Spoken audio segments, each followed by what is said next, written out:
തിരക്ക്, വലിയ തിരക്ക്, അതിന്റെ ഇടയിൽ പ്രചാരണ പരിപാടികൾ ഏത് രീതിയിലേക്ക് മുന്നോട്ട് പോകുന്നു? ഞാനിപ്പോ വ്യക്തികളെ നേരിട്ട് കണ്ടുകൊണ്ടിരിക്കുന്ന പ്രോസസ്സാണ് നടക്കുന്നത്. MP എന്നുള്ള രീതിയിലെ ജോലികൾ തെരഞ്ഞെടുപ്പിന്റെ ഔദ്യോഗിക വിജ്ഞാപനം വരാത്തത് കൊണ്ട് അതുമായി ബന്ധപ്പെട്ട് ഒരുപാട് പരിപാടികളുണ്ട്. ഇപ്പോൾ ജനറൽ ഹോസ്പിറ്റൽ നമ്മുടെ ഡയാലിസിസ് ബ്ലോക്കുമായി ബന്ധപ്പെട്ടിട്ടുള്ള ഒരു മീറ്റിംഗിനാണ് ഞാൻ വന്നത്. വ്യക്തികളെ നേരിട്ട് സന്ദർശിച്ച് മുതിർന്ന ആളുകളുടെ അനുഗ്രഹം വാങ്ങുക, അതുപോലെ തന്നെ സമൂഹത്തിൽ വിവിധ തുറകളിൽ പ്രവർത്തിക്കുന്ന ആളുകളെ കാണുക എന്നുള്ളതാണ് ഇപ്പോൾ നടന്നുകൊണ്ടിരിക്കുന്നത്. യഥാർത്ഥത്തിൽ ഫുൾ ഫ്ലെഡ്ജ് ക്യാമ്പയിനിലേക്ക് കടന്നിട്ടില്ല.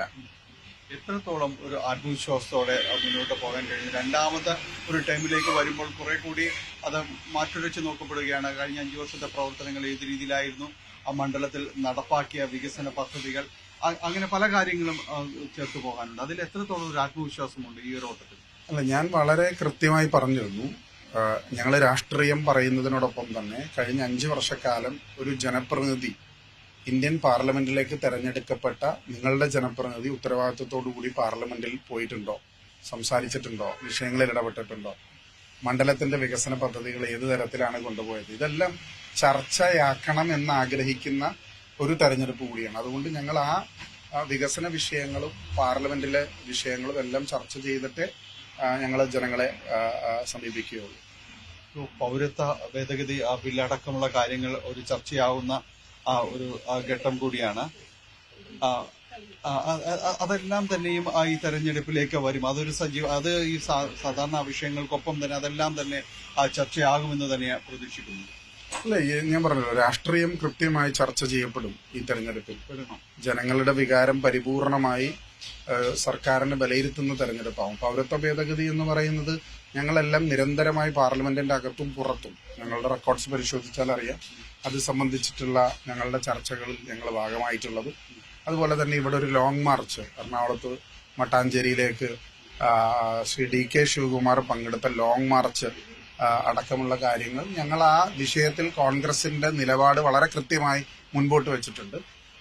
ഇതുകൊണ്ടാണ് ഈ ദേശീയ തെരഞ്ഞെടുപ്പിൽ എന്തുകൊണ്ടാണ് കോൺഗ്രസ് വരണം, കോൺഗ്രസ് ഉണ്ടായിരുന്നപ്പോൾ പൗരത്വ വിഷയം നിലവിൽ ഒരു പ്രശ്നമായിരുന്നില്ലല്ലോ.